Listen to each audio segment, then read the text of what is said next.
جگہوں کی۔ مفتی صاحب آپ کیا اس طرف کچھ کہنا چاہیں گے؟ دیکھیں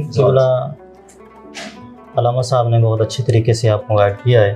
اس کے حوالے سے اچھے اعمال کرنے کے باوجود بھی اگر انسان کے رزق کے اندر برکت اٹھ گئی ہے تو اس کے پیچھے اخلاص کی کمی بھی ہو سکتی ہے۔ جب تک انسان اخلاص کے ساتھ اللہ رب العزت کی رضا کے ذریعہ کے لیے عبادات و اعمال اختیار نہیں کرتا، تب تک انسان کے لیے آزمائش اور امتحان میں بندہ مبتلا رہتا ہے۔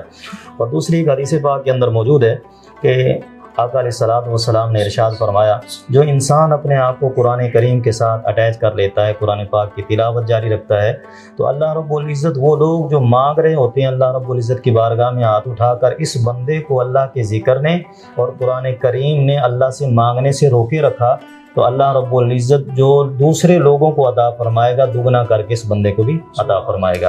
یہ قرآن کریم کی برکتیں ہیں۔ آج جیسا کہ ماہ رمضان، ماہ سیام